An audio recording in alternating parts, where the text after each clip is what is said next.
Hello and welcome to the third episode of the CarsGuide podcast, Holiday Cage Fights. This is hot topics that we are debating to keep us all occupied over the holiday break. I'm CarsGuide Deputy Editor James, and I'm joined by Senior Journalist Richard. Hello. And Deputy News Editor Justin. Hello. Today, we are looking at the subject, exotic supercars, sensational or stupid? Now, the format for these cage fights are, we'll have an opening statement from both sides, then main arguments where the position is substantiated, then a closing rebuttal that responds to the main argument and closes off and states a position, and then we'll wrap it up from there. So we are going to go to the affirmative side of the case, which is Richard. Could I have your opening, relatively concise position on this question, please? Concise, Richard. What am I arguing? I'm for it, am I? Yes. Shots fired. Yes. Jeez. I mean, are exotic supercars sensational or stupid? I think the answer is very clear. This is CarsGuide. They're sensational. Anyone that argues against it should be writing their resignation letter right now, Justin. Case dismissed. Whoa. Over to you. Sorry. Okay. That was concise for your standards. That's good. Case dismissed. Love it. You're learning. Justin, do you let's set up your side of the argument, please. Supercars are the automotive equivalent of excess. They are unnecessary. Full stop. Whoa. Okay, that's quite blunt. We understand exactly where you're coming from. So, Richard, time to put a little more meat on the bones of your position, saying that they are indeed sensational. Is the Mona Lisa sensational or stupid? Is the Statue of Liberty sensational or stupid? Is fine art anything which is not a Camry? Is it just stupid, Justin? I would argue to you that on the bedroom walls of boys and girls all around the world, there have been Lamborghini Countaches, there have been Bugatti Veyrons, there have been GT40s, Ford GT40s. These cars aren't necessary. They're vital. We need these cars. I mean, they call these cars halo cars. The majority of the planet will never set foot in one, but they are what human beings need. It's what we're about. These cars, what I'm trying to say is that we, like the Mona Lisa, we can't have it hanging in our bedroom or in our loop, right? But it kind of, in a lot of ways, it belongs to all of us because it's the best that human beings can create. A Bugatti Veyron. Now, how many people have actually driven one? Not many. But I tell you what, my heart skips a beat when I think about it. This is a car where each tire costs $20,000 each or something like that. Yeah, look, it seems stupid, but it's not, because human beings are inspired by this. This is, far out. There is no need to go to the moon, but is that sensational or stupid that we did? It's sensational. That's absolutely sensational. These things, and the supercars are the embodiment of what we can do. The technology that we can apply. Justin, I feel for you because you're about to tell me that they're stupid, and you're about to tell all the people out there listening to the CarsGuide, right? It's a tough crowd. I understand. It's that these cars are stupid. I kind of want to help argue for you and help you here, but because it's obvious that they're just not. They are absolutely sensational. Without them, we would live in a world devoid of art, expression, and achievement. And then that is what a supercar is wrapped up in. It's art, expression, achievement in an automotive form. And I really can't. There's no other argument to it. They need to be there. We, as human beings, we're not robots. We're passionate beings. We need objects like this to show us what we can do. We need to go to the moon. We need to create works of art. We need to push ourselves. What else are we here for? That's it. Brilliant. Thank you, Richard. Thank you very much. Now, Justin, you've heard what Richard has had to say. Would you please state your main argument and in the process of doing so, maybe respond to some of Richard's key points? Richard, a couple of things just straight off the bat. You say that. Sorry, I was just checking my text messages. What was that? You say that no one's going to have the Mona Lisa started? in their lounge room, yet you have a rather lovely art of Tom Selleck with a Ferrari in yours by the looks of it. So clearly, fine art can find its way into to homes of certain people. So congratulations to you for that. It's just a print. It's a print. Sorry. Just It looks like a lovely oil painting to me. But could I just say that when it comes to moustaches, I'll take Merv Hughes any day over Tom Selleck. He's got the classic chevron though. Just putting it out there. Anyway. Second point, Richard, you raised something about needing to go to the moon. No one's ever been to the moon. The whole thing was staged, but that's a story. There's no wind in space. But we can maybe save that for another cage fight when the moon landing actually happened. But let's do that. The point being, supercars are unattainable, right? For most people, 99.999% of people, to your point, Richard, are never going to set foot in a supercar. They might be lucky enough to go to a motor show, remember those, and actually see one on a stand, but that's as close as most people are ever going to come to one. So they are excessive in every point of the spectrum.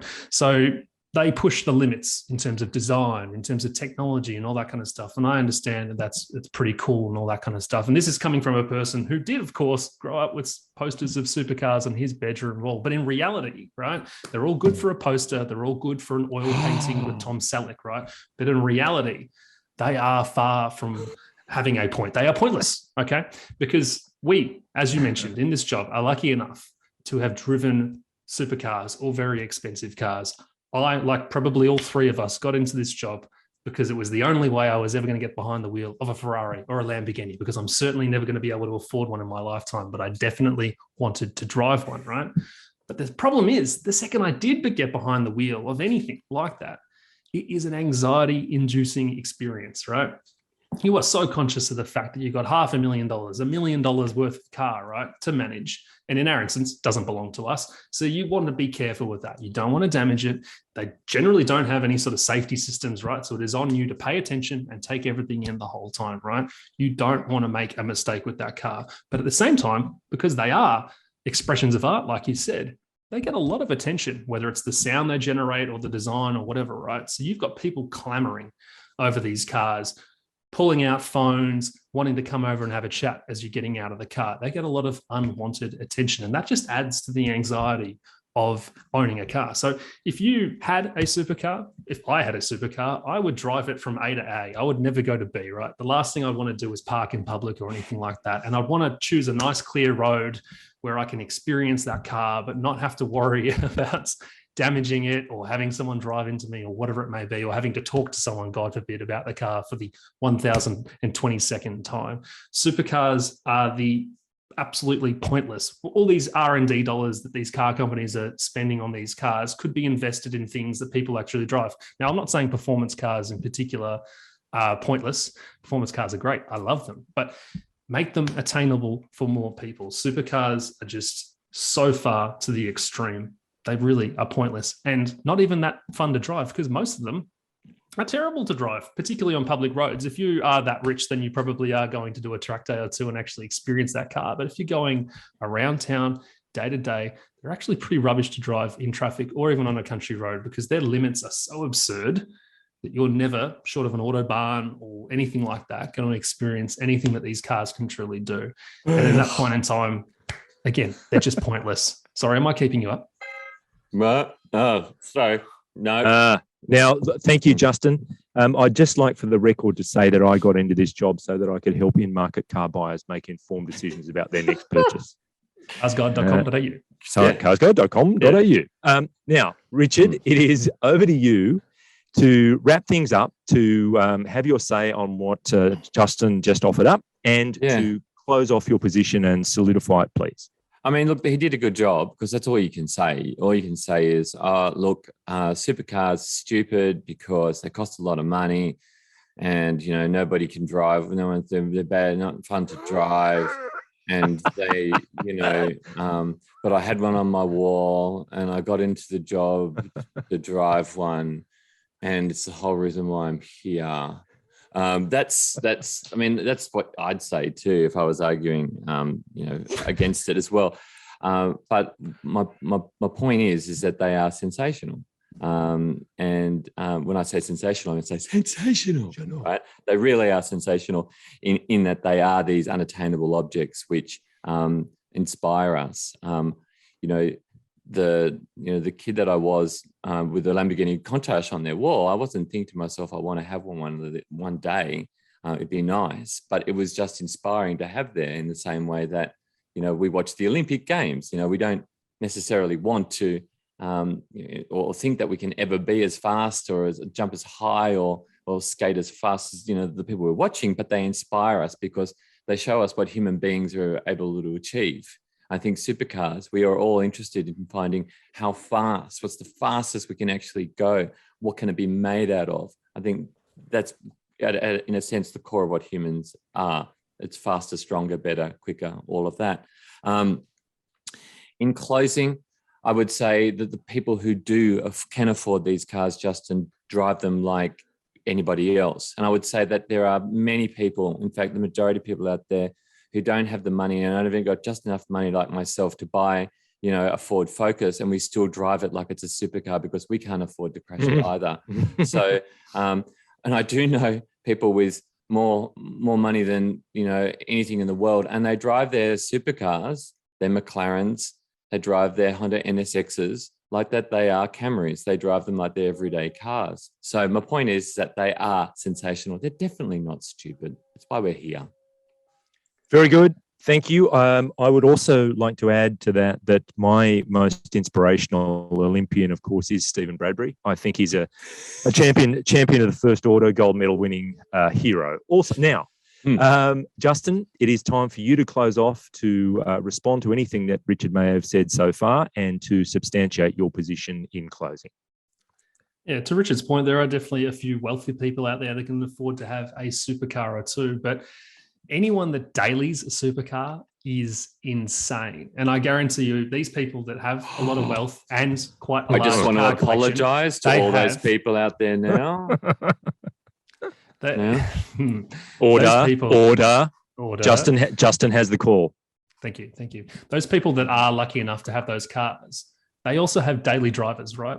They're not going to get into their Countach and drive that as a daily. Yes, they do. They know how.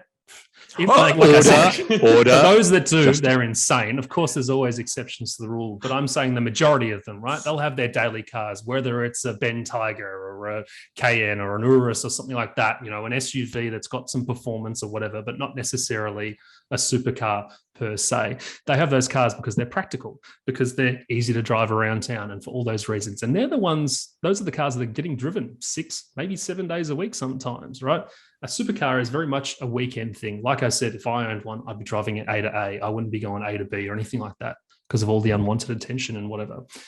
Point being, even the owners of supercars know that they're excessive, know that they're stupid. That's why they're not behind the wheel 100% of the time, because they're just too much. Wow. Okay, there it is. It's been laid out there. Supercars, sensational or stupid, and it's over to you, people listening or watching, to have your say, and we'll come back to you on which way people's opinions fall in the new year when we are up and running again with our regular podcast. So, can I just say that Magnum never owned that Ferrari? He definitely sat on it and upset someone for doing so. Yeah. I wonder whether it was a fiberglass one or a metal one, because he'd be giving some panel damage there. If exactly, you'd hate to be the owner, wouldn't you? He's got buns of steel, so it'd be yes. That was the number plate. Steel buns or something like that. Okay, so it's time to say thank you, Richard, and thank you, Justin. Thank you. Thank you to Mr. Pritchard, who's been working feverishly behind the scenes to pull all this together from a technical point of view. And we will see you for the fourth and final CarsGuide podcast cage fight next week.